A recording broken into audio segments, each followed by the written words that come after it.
उत्तर प्रदेश के एटा में एक बूथ पर हुए फर्जी मतदान का वीडियो खूब वायरल हुआ और इस वायरल वीडियो के बाद हंगामा मच गया। 13 मई को फर्रुखाबाद लोकसभा सीट के लिए हुए मतदान में एक लड़का 8 बार वोट डालता हुआ नजर आया था, जिसका वीडियो भी सामने आया, जिसमें दिखा कि लड़के ने एक के बाद एक 8 बार वोट डाले और हर बार वोट डालने के बाद वो गिनकर दिखाता भी रहा। ये है नंबर दूसरा, ये है तीसरा नंबर, विवेक का है, ठीक है, मैं डाल रहा हूँ वोट, देख लो, तीसरा नंबर है, ये चौथा नंबर आ जाएगा, पांचवा बेटा, ये पांचवा देख लो, पांचवा, छठा वोट, छठा, सातवां वोट, सातवीं,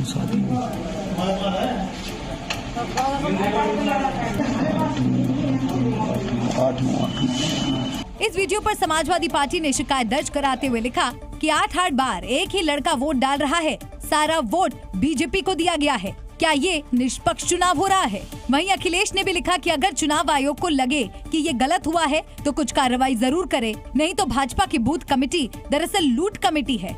वहीं कांग्रेस ने लिखा कि चुनाव आयोग जी देख रहे हैं एक लड़का 8 बार वोट कर रहा है, अब तो जागिए।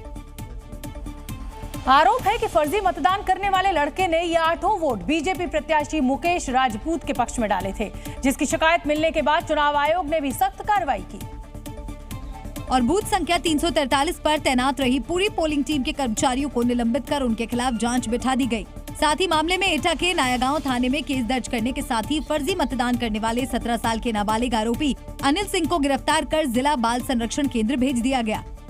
तत्काल हमने उसका संज्ञान लेते हुए कार्रवाई की है और आगे जैसे भी जांच में जो भी तथ्य सामने आएंगे उसके आधार पर आगे की कार्रवाइयां की जाएंगी। वहीं एसपी प्रत्याशी नवल किशोर शाक्य ने बूथ संख्या 343 के साथ ही 349 और 359 पर भी गड़बड़ी का आरोप लगाते हुए पुनर्मतदान की मांग की। निर्वाचन आयोग से अनुरोध करता हूं कि 343 पर तो इन्होंने पुनर्मतदान के लिए आदेश दिया है, लेकिन हम 349 कदरागंज 359 मंगतपुर पर भी पुनर्मतदान की मांग करते हैं ताकि निर्वाचन आयोग पर जनता का भरोसा बना रहे। इस मामले में यूपी के चुनाव निर्वाचन अधिकारी की तरफ से भारत निर्वाचन आयोग को बूथ संख्या 343 पर दोबारा मतदान कराने की सिफारिश भी की गई।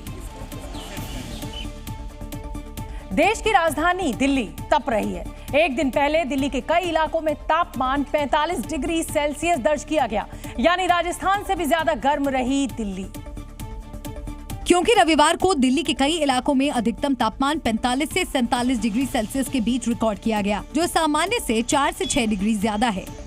छोटे बच्चे हैं, बूढ़े हैं, उन्हें इस गर्मी में अपना खास ध्यान रखना है, इंश्योर करना है कि हाइड्रेशन मेंटेन रखें। कोई भी एक हेल्दी आदमी को 3 से 4 लीटर पानी पीना चाहिए। आमतौर पर मई जून के महीनों में राजस्थान के कई इलाके सबसे ज्यादा गर्म होते हैं, यानी इन इलाकों में ज्यादा गर्मी पड़ती है। लेकिन एक दिन पहले दिल्ली का तापमान इन इलाकों से भी ज्यादा रिकॉर्ड किया गया। रविवार को दिल्ली के नजफगढ़ में अधिकतम तापमान 47.8 डिग्री सेल्सियस दर्ज किया गया, जबकि राजस्थान के श्रीगंगानगर में तापमान 46.7 डिग्री सेल्सियस था। दिल्ली के मुंगेशपुर में तापमान 47.7 डिग्री सेल्सियस रहा, तो वहीं राजस्थान की कोटा में 46.2 डिग्री तापमान रिकॉर्ड किया गया। दिल्ली के पीतमपुरा में 47 डिग्री तापमान था, जबकि राजस्थान के बाड़मेर में 45.8 डिग्री सेल्सियस तापमान रहा। वहीं दिल्ली के आयानगर में रविवार को तापमान 46.4 डिग्री सेल्सियस रिकॉर्ड हुआ, जबकि राजस्थान के जोधपुर का तापमान 45.6 डिग्री था। इस बीच मौसम विभाग ने उत्तर भारत के कई राज्यों के लिए रेड अलर्ट जारी किया है, यानी आने वाले दिनों में लोगों को गर्मी से राहत मिलती नहीं दिख रही है। दिल्ली में उमस ने भले ही रिकॉर्ड तोड़ दिया हो और एक दिन पहले पारा 47 डिग्री के पार चला गया हो, लेकिन मौसम विभाग का कहना है कि इससे लोगों को घबराने की जरूरत नहीं है। थोड़ी सी सावधानी से इस हीट वेव से बचा जा सकता है। इस समय क्या है कि मई मंथ में जनरली जो टेम्परेचर अब 45 डिग्री से ज़्यादा पहुंच जाते हैं, लेकिन इससे पहले अगर आप रिकॉर्ड देखें तो कभी कभी 50 डिग्री भी पहुंचा ही है, तो वो एक जनरल वेरिएशन है। लेकिन यही है कि ये अलार्मिंग कंडीशंस है और जनरली मई में तो होते ही हैं खैर, लेकिन अलार्मिंग कंडीशंस है, लोगों को हाई प्रिकॉशंस लेना चाहिए। सिर्फ दिल्ली एनसीआर ही नहीं, उत्तर भारत के कई राज्यों में सूरज आग उगल रहा है। भीषण गर्मी और लू के थपेड़ों ने लोगों का जीना मुहाल कर दिया है। क्योंकि चिलचिलाती गर्मी और लू की वजह से लोगों का घरों से निकलना मुश्किल हो गया और यही वजह रही कि सड़कों पर सन्नाटा पसरा नजर आया। जबकि बाजारों में भी कोई चहल पहल नहीं दिखी। दिल्ली, नोएडा, गाजियाबाद और गुरुग्राम समेत आसपास के इलाकों में भयंकर गर्मी से लोग परेशान नजर आए, क्योंकि तापमान हर दिन एक नया रिकॉर्ड बना रहा है। एक दिन पहले ही दिल्ली का तापमान राजस्थान से भी ज्यादा रिकॉर्ड किया गया। रविवार को दिल्ली के नजफगढ़ में अधिकतम तापमान 47.8 डिग्री सेल्सियस तक पहुंच गया था, जबकि राजस्थान के श्रीगंगानगर में 46.7 डिग्री तापमान रिकॉर्ड किया गया। तो जून वगैरह में देखा था मैं ऐसे पड़ती थी, लेकिन मई में ऐसी पड़ गई गर्मी, बहुत ही हालत खराब है। यूपी के आगरा में भी कमोबेश यही हालात नजर आए।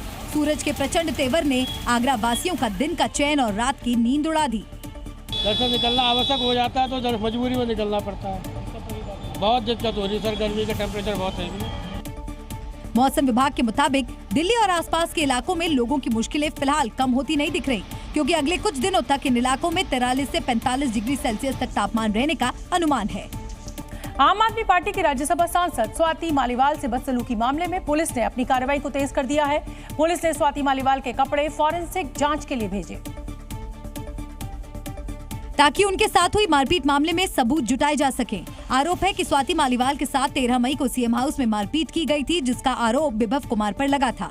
फिलहाल विभव पुलिस कस्टडी में है। घटना के वक्त स्वाति मालीवाल ने जीन्स और कुर्ता पहना था, जिसे पुलिस ने फोरेंसिक जांच के लिए भेज दिया।